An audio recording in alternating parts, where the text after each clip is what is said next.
পড়াশোনার মতো মারাত্মক একটা সিদ্ধান্ত আপনি কেন নিয়েছিলেন?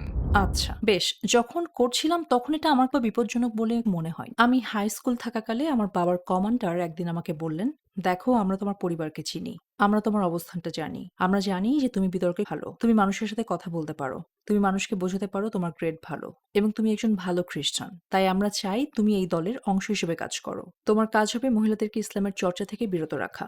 মূলত তাদেরকে স্বাধীনচেতা এবং নারীবাদী হয়ে জীবনযাপনে উদ্বুদ্ধ করা।" সুতরাং আমার মনোযোগ ছিল এসব মহিলাদের প্রতি। ইসলাম যে আসলে কি সে ব্যাপারে আমার কোনো ধারণাই ছিল না। তখন আমি ইসলাম সম্পর্কে সেভাবে পড়াশোনা করিনি কিংবা ইসলামকে জানিনি। স্কুলে কিছু ব্যাপারে আমাদের জানানো হতো। হাই স্কুলে আমাদের বইয়ে লেখা ছিল মোহাম্মদ ছিলেন একজন মৃগীরোগী আর তার খিঁচুনি দেখা দিত। তিনি মদ্যপান করতেন। এরকম ভয়ংকর সব কথাবার্তা লেখা থাকতো যা মোটেই সত্য নয়। অর্থাৎ ইসলাম সম্পর্কে আমি আসলে কিছুই জানতাম না। আমি ভাবতাম মুসলিম নারীরা পশ্চাৎপদ, তারা সত্যিকারের জীবনের স্বাদ পায় না এবং সেটাই অনুপ্রাণিত করেছিল আমাকে। আমি তাদের সমস্যার সমাধান করতে চেয়েছিলাম। ওরা জানতো যে ইসলামের পথ থেকে মানুষকে বিচ্যুত করা খুবই কঠিন। কিন্তু তাদেরকে দুর্বল মুসলিমে পরিণত করাটা সহজ। আমার মনে আছে একবার আমি এক জেনারেলের মেয়ের সাথে কথা বলছিলাম। তখন ৭০ এর দশক। ইরানিরা আমেরিকান দূতাবাস দখল করে রেখেছে আর আমেরিকানদের আটক রেখেছে। কেন আমাদের বাবারা ওখানে গিয়ে ওদের সবাইকে শেষ করে দিচ্ছে না? মেয়েটা বলল, "আমি আমার বাবাকে গতরাতে এই একই প্রশ্ন করেছিলাম। উত্তরে যা তিনি বলেছিলেন তা হচ্ছে, বেশিরভাগ মানুষেরই মৃত্যুর ভয় আছে, বিনাশের ভয় আছে। যে ভয়কে কাজে লাগিয়ে তাদের নিয়ন্ত্রণে রাখা যায় এবং আমেরিকা তাদেরকে এভাবেই নিয়ন্ত্রণ করে। কিন্তু মানুষ যখন ইসলাম চর্চা করে তখন তাদের কোনো মৃত্যুর ভয় থাকে না।" আমার মনে আছে পরবর্তীতে যখন আমি মুসলিম হলাম তখন আমার মনে হয়েছিল, ও এবার আমি বুঝতে ওই পেরেছি ব্যাপারটা। সংগঠনে অংশগ্রহণের সময় আপনি কি ধরনের বিপজ্জনক পরিস্থিতির মুখোমুখি হয়েছিলেন এবং কিভাবে সেসব পরিস্থিতির মোকাবেলা করেছিলেন? যেমনটা আমি আগেই বলেছি, আমি কোনো বিপদের মোকাবিলা করিনি। এমনকি ওদের সাথে আমার আলোচনা কোনো সিদ্ধান্তেই গড়ায়নি। আমি ছিলাম বিশ্ববিদ্যালয়ের ৩য় বর্ষে এবং আমি বিশ্ববিদ্যালয়ে থাকাকালেই আমি সন্ধ্যায় ইসলাম সম্পর্কে পড়াশোনা করছিলাম।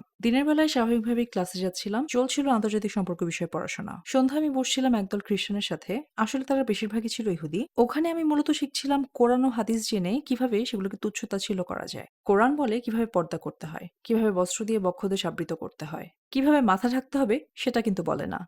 বলছে কিভাবে বুকের উপর পর্দাটা ব্যবহার করতে হবে। অর্থাৎ আপনি যদি একটা চাদর পরেন তাহলে কুরআন যা বলছে তা আপনি করছেন। সুতরাং কারো যদি ইসলাম সম্পর্কে পর্যাপ্ত জ্ঞান না থাকে এবং না জানে যে মহিলারা তাদের মাথা আবৃত করছেনই এবং এখানে শুধু তাদের হিজাব ঠিক করতে বলা হচ্ছে। কিন্তু এটা করার জন্য আমাকে কোরআন হাদিস পড়তে হলো এবং আমি কোরআনের প্রেমে পড়ে গেলাম। আমি বিশ্ববিদ্যালয়ের পড়াশোনাটাও শেষ করিনি। কারণ ৩য় বর্ষে থাকার সময় আমি মুসলিম হয়েছিলাম। যে লোকটা আমাকে নিয়োগ দিয়েছিলেন আমি তাকে চিনি। আমি অধ্যাপকদের চিনি এবং আমি আর কারো সাথে কাজ করছিলাম না। আমি শুধু জানতাম যে তারা সবকিছুর খরচ দিচ্ছে এবং স্নাতক শেষ হওয়ার পর তারা আমেরিকান দূতাবাসে আমার চাকরির ব্যবস্থা করে রেখেছে। অর্থাৎ পুরো প্রক্রিয়াটায় হয়তো ৭ বছর সময় লাগতো। সংস্থাটির সদস্যদের শিক্ষা দেওয়ার মূল লক্ষ্য কী ছিল? পড়াশোনাটা কি কোরআন ও হাদিস বিষয়ে, যেন তারা কোরআন ও হাদিসের জ্ঞান দিয়ে ইসলামী কমিউনিটির মানসিকতার পরিবর্তন করতে পারে? ওরা যা চেয়েছিল তা হচ্ছে ক্ষমতার নিয়ন্ত্রণ। ওরা আরো বুঝতে পেরেছিল যে যেহেতু আমি ওদের প্রশ্ন করছিলাম কেন ওরা নারীবাদ আর নারীদেরকে লক্ষ্য করে এগোচ্ছে এবং ওদের উত্তর হচ্ছে, তুমি যদি একজন পুরুষকে ধ্বংস করো তাহলে শুধু ওই পুরুষটাই ধ্বংস হবে, কিন্তু তুমি যদি একজন নারীকে ধ্বংস করো তাহলে ধ্বংস হবে পরবর্তী প্রজন্মগুলো। অর্থাৎ তারা ইসলামের চর্চা কমিয়ে দেবে, তারা হয়ে পড়বে দুর্বল এবং তারা মনোযোগ দেবে দুনিয়াবি ব্যাপারে, আখিরাতের ব্যাপারে নয়। এই মানুষগুলোকে সহজেই কাজে লাগিয়ে স্বার্থ সিদ্ধি করা যাবে। তাদেরকে দিয়ে যা ইচ্ছা তাই করানো যাবে। এই মানুষগুলো জান্নাতে যাবে নাকি জাহান্নামে যাবে সে ব্যাপারে ওদের কোনো মাথা ব্যথা নেই। তারা শুধু চায় এই মানুষগুলোকে নিয়ন্ত্রণ করতে, নিজেদের স্বার্থসিদ্ধির জন্য কাজে লাগাতে। একটা পুরনো কথা আছে যে মানুষকে নিয়ন্ত্রণ করার সবচেয়ে শক্তিশালী হাতিয়ার হচ্ছে যৌনতা, মাদক আর গান বাজনা। গান বাজনা বলতে এখানে বোঝানো হচ্ছে সকল ধরনের মিডিয়া। অর্থাৎ এই জিনিসগুলোকে কাজে লাগিয়ে মানুষকে দিয়ে জীবনে আপনি যা ইচ্ছা তাই করাতে পারেন। তাই ক্ষমতাসীন মানুষগুলো যা ইচ্ছা তাই করতে পারে, কিন্তু সাধারণ মানুষ সেসব লক্ষ্য করে না। সাধারণ মানুষের সেসব ব্যাপারে কোনো মাথা ব্যথা নেই, কারণ তারা শুধু ভাবছে যে আমার এই গাড়িটা দরকার, আমার সুন্দর হওয়া দরকার। অর্থাৎ আমার শুধু দরকার এমন সব জিনিস যা দুনিয়াবি। আপনার মধ্যে কি ধরনের পরিবর্তন এসেছিল? ইসলামের প্রতি আপনার মনে প্রথম কি ধরনের পরিবর্তন অনুভব করেছিলেন? প্রথম ব্যাপারটা হচ্ছে কোরআন পাঠ করলেই দেখা যায় এটা খুবই যৌক্তিক।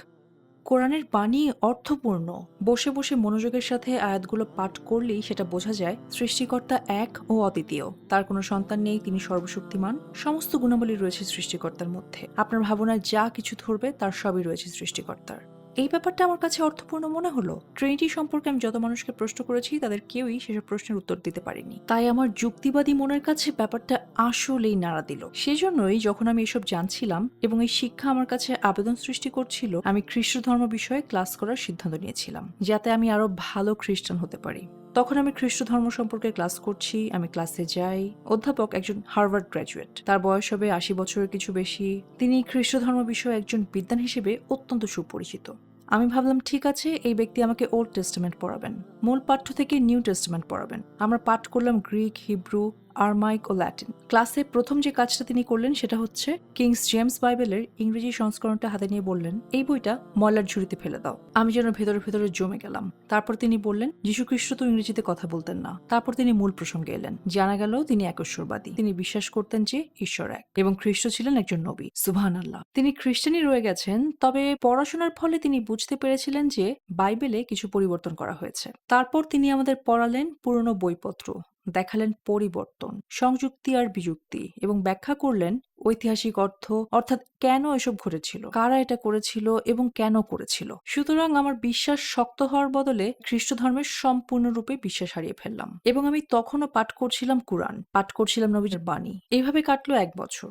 দ্বিতীয় এবং তৃতীয় বছর কাটলো পৃথিবীর নানান ধর্ম সম্পর্কে পড়াশোনা করে। কারণ আমি তখনও ভেবে আসছিলাম যে আমি একজন রাষ্ট্রদূত হব, আমি একজন উচ্চ শ্রেণীর মানুষ হব, আমি একটা নির্দিষ্ট পর্যায়ে যাব।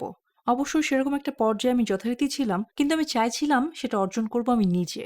আমি চেয়েছিলাম দুনিয়া, আমি চেয়েছিলাম টাকা, চেয়েছিলাম উচ্চ শ্রেণীতে যেতে, চেয়েছিলাম একটা অবস্থান। এইসব আমি হারাতে চাইনি, এবং আমি জানতাম যে যদি আমি মুসলিম হই তাহলে ঠিক এই ব্যাপারটাই ঘটবে। তাই যত ধর্মের কথা মাথায় আসে তার সবগুলোই আমি পাঠ করেছিলাম। শেষে আমি বুঝতে পারলাম যে ইসলামই হচ্ছে সত্য।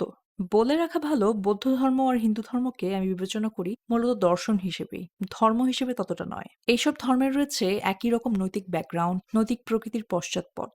সমস্যা হচ্ছে আমার বিশ্বাস হয় না যে লক্ষ লক্ষ দেবতা আছে। আমার বিশ্বাস হয় না যে একজন মানুষই হতে পারেন ঈশ্বর। অর্থাৎ আমি যদি বুদ্ধকে গ্রহণ করি তাহলে যীশু খ্রিস্টকে গ্রহণ করতে হবে। আমার কাছে এই ব্যাপারগুলোর কোনো অর্থই দাঁড়ালো না। আমি খুঁজে বেড়াচ্ছিলাম সৃষ্টিকর্তাকে, ঈশ্বরকে। তিনি আমাদের কাছে কি চান? আমি যদি খ্রিস্ট ধর্ম ত্যাগ করে অন্য কিছু গ্রহণ করি তাহলে সেই অন্য কিছুতে আমাকে পেতে হবে আরো বেশি কিছু। কাউকে ইসলাম বিষয়ে শিক্ষা দেওয়ার সময় আমি যে জিনিসগুলো করি তার মধ্যে একটা হচ্ছে আমি শুধু মুখে বলি না যে আল্লাহ বলেছেন এবং নবীজি সাল্লাল্লাহু আলাইহি সাল্লাম বলেছেন। এই ব্যাপারে আমি কিন্তু খুবই পরিষ্কার। আল্লাহ এটা বলেছেন, নবীজি আলাইহিস সালাম এটা বলেছেন। সাহাবীরা এইভাবে সেটাকে কাজে প্রয়োগ করেছেন। তারা শতাব্দীর পর শতাব্দী ধরে সকল আলেম এভাবে বুঝেছেন। সমাজ বিজ্ঞানের ব্যাপারটা দেখা যাক। আপনি দেখবেন মিলটা কোথায়। মনোবিজ্ঞানের দিকে দৃষ্টিপাত করুন, মিলটা দেখতে পাবেন আপনি। পদার্থবিদ্যা পাঠ করলেও এটা দেখা যায়। সুতরাং আমরা যা করতে পারি, যেমনটা আল্লাহ বলেছেন, প্রমাণ দেখতে পারি এবং ভাবতে পারি। সেদিক থেকে এটা মানুষের কাছে যে শুধু এই জ্ঞানকে পরিষ্কার করে তোলে তাই নয়, এটা আমার নিজের মনকেও শক্ত করে। কারণ যেমনটা আমি বলেছি, আমি খুবই যৌক্তিক মানুষ। অনেক বছর ধরে অন্য ধর্ম পাঠ করে আপনি অনেক চেষ্টা করেছেন ইসলামে প্রবেশ না করার। অবশেষে আপনার মন কিভাবে বদলালো যার ফলে আপনি ইসলামে প্রবেশ করলেন? আমি বলব সপ্তাহখানেকের মধ্যে, কারণ অনেক দিন আগের ব্যাপার হওয়ায় তারিখটা আমার সঠিকভাবে মনে নেই। যখন আমি ইসলাম গ্রহণ করলাম তার প্রায় সপ্তাহখানেক আগে আমি একটা স্বপ্ন দেখলাম। আমি ভয়ে দৌড়াচ্ছি। আমার পেছনে কিছু একটা আছে এবং সেটা খারাপ কিছু। আমি সেটা দেখতে পাচ্ছি না, আমি শুধু শুনতে পাচ্ছি। আমি জানি ওটা আমাকে ধাওয়া করছে, আমি জানি ওটা খারাপ কিছু এবং ওটা আমাকে শেষ করে দিতে চায়। তখন প্রচন্ড ভয়ে আমার ঘুম ভেঙে গেল। আমি কাতরভাবে বললাম, হে ঈশ্বর, যিশু, মোহাম্মদ, বুদ্ধ, আপনারা যেই হন না কেন, আমি শুধু সত্য জানতে চাই। আমি জানতে চাই আপনারা কে। তার আগে আমি কুরআন পড়েছিলাম আসলে মুসলিম না হওয়ার উদ্দেশ্যে। আমি কুরআন ভালোবাসতাম, কিন্তু আমি ইসলাম চাইতাম না। ভাবতাম সবকিছু শেষ হয়ে যাবে ইসলাম গ্রহণ করলে। এই স্বপ্নের পর আমি সত্য জানতে চাইলাম। সুতরাং আমার অভিপ্রায় বদলে গেল পুরোপুরি। এই ঘটনার সপ্তাহখানেকের মধ্যে আমি বিশ্ববিদ্যালয় থেকে একজন শিক্ষার্থীর ফোন কল পেলাম। সে আমার ফোন নাম্বার কোথায় পেয়েছিল সেটা আল্লাহই জানেন। যেহেতু আমি মুসলিমদের দেখলেই প্রশ্ন করতাম, সে আমাকে বলল, এখানে একদল মানুষ এসেছেন, তারা মার্কিন যুক্তরাষ্ট্রে ঘুরছেন। আমি তাদেরকে আপনার সম্পর্কে বলেছি, তারা আপনার সঙ্গে দেখা করতে চান। আমি ওখানে গিয়ে ওই মানুষগুলোর সাথে দেখা করতে রাজি হলাম। মাশাআল্লাহ। যে মানুষটার সঙ্গে আমি কথা বললাম তার নাম নামাতুল্লাহ। তার বয়স হবে ৮০-র উপরে, দীর্ঘ সাদা দাড়ি, ধবধবে সাদা চুল, কিন্তু খুবই বুদ্ধিমান। আমি তাকে প্রশ্ন করলে তিনি বললেন, না, বাইবেলে এটা ওরা পরিবর্তন করেছিল। এই আসলে পরে যোগ করা হয় এবং ঘোষণা দেয়া হয়। এই কথাটা আমার অধ্যাপকও বলেছিলেন। এবং তারপরে ব্যাপারটা আমার মাথায় খেলে গেল। এটাই হচ্ছে সত্য।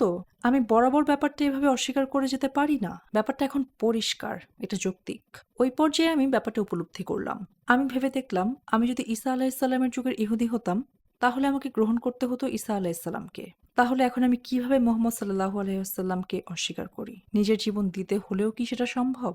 এটা সহজ ছিল না, এবং সত্যি বলতে কি আমি বিশ্বাস করি যে আল্লাহ আমাকে শক্তি জুগিয়েছিলেন, কারণ আমি ছিলাম আদরে বকে যাওয়া সন্তান। আমি এমন ছিলাম যে আমি শুধু বাবার কাছে গিয়ে বলতাম আমি এটা চাই সেটা চাই, আর বাবা বলতেন এই যে কার্ড, যাও নিয়ে যাও। সিদ্ধান্তটা সহজ ছিল না, কিন্তু আমি ভাবলাম সত্যকে আমি কিভাবে অস্বীকার করি। এটা ঠিক যে ইসলামের সবকিছুই আমি ব্যাখ্যা করতে পারি না, কিন্তু আমার শক্তি জোগাতে আল্লাহ আমাকে নিদর্শন দেখিয়ে যাচ্ছেন। আমি সত্যিই বিশ্বাস করি যে আল্লাহ আপনাকে তখনই দেবেন যখন আপনার সেটি সত্যিকারের প্রয়োজন হবে। আপনার কালিমা শাহাদাত পাঠের মুহূর্তের কথা আমাদের বলবেন কি? কেমন লেগেছিল আপনার? রাতের শেষে তখন ফজরের সময় শায়েখ আমাকে বলছিলেন আমাদের নামাজ পড়তে হবে। সারা রাত ধরে আমি বেচারা বৃদ্ধ লোকটার সাথে কথা কাটাকাটি করেছিলাম। আল্লাহ তাকে জান্নাতুল ফেরদৌস দান করুন। তিনি বলেছিলেন আমাদের নামাজ পড়তে হবে, তবে আমি তোমাকে আমন্ত্রণ জানাচ্ছি মুসলিম হতে। এবং এই কথাগুলো আমার উপর গভীর প্রভাব ফেলেছিল, কারণ কেউ আমাকে কখনো মুসলিম হতে বলেনি। যদিও ব্যাপারটি নিয়ে আমি ভেবেছি কেউ আমাকে কখনো মুসলিম হতে আমন্ত্রণ জানায়নি। এখন আমি মুসলিম হতে আমন্ত্রণ না জানিয়ে কারোর কাছ থেকে বিদায় নেই না। যখনই তিনি আমাকে এই কথাগুলো বললেন, আমার মনের মধ্যে বলে উঠলো এটাই আমি চাই। তাই আলহামদুলিল্লাহ আমি তাকে হ্যাঁ বলে দিলাম। যখন আমি কালিমা শাহাদাত পাঠ করলাম, তখন আমার এমন একটা অনুভূতি হলো যেমনটা আগে কখনো হয়নি। আমি বলছিলাম আশহাদু আল্লা ইলাহা ইল্লাল্লাহ, বলতে বলতে মনে হলো আমার বুক থেকে খুব ভারী কিছু একটা নেমে এলো। আক্ষরিকভাবে আমি আমার মনে হলো আমি যেন জীবনে প্রথমবারের মতো শ্বাস নিলাম। অনেক বছর পর আমি কুরআনে ওই আয়াতটা পাঠ করছিলাম যেখানে বলা হয়েছে অমুসলিম ও অবিশ্বাসীদের বুক সংকীর্ণ ও সংকুচিত করে দেওয়া হয়েছে, যেন তারা পর্বতে আরোহণ করছে। সারাটা দিন ধরে আমি ছিলাম উচ্ছ্বসিত, আমার মনে হচ্ছিল আমি মুক্ত। আমি উপলব্ধি করলাম অবশেষে আমি সেই স্থান খুঁজে পেয়েছি যেখানে আমার থাকা দরকার। আমি জেনে গেছি আমি কে এবং আমাকে কি হতে হবে।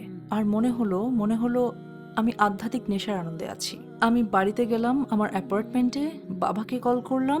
তখন তিনি ছিলেন জার্মানিতে। আমি বললাম আমি মুসলিম হয়ে গেছি। তিনি বললেন তুমি কি পাগল হয়ে গেছো? কেউ মগজধরাই করেছে? তোমার হয়েছেটা কি? তিনি ব্যাপারটা নিয়ে মোটেও খুশি ছিলেন না। বললেন যা হয়েছে হয়েছে, আমি একটা টিকিট পাঠাচ্ছি, কালই তুমি প্লেনে চড়ে জার্মানিতে চলে আসো। আমি বললাম আমি ইসলামকে অস্বীকার করতে পারবো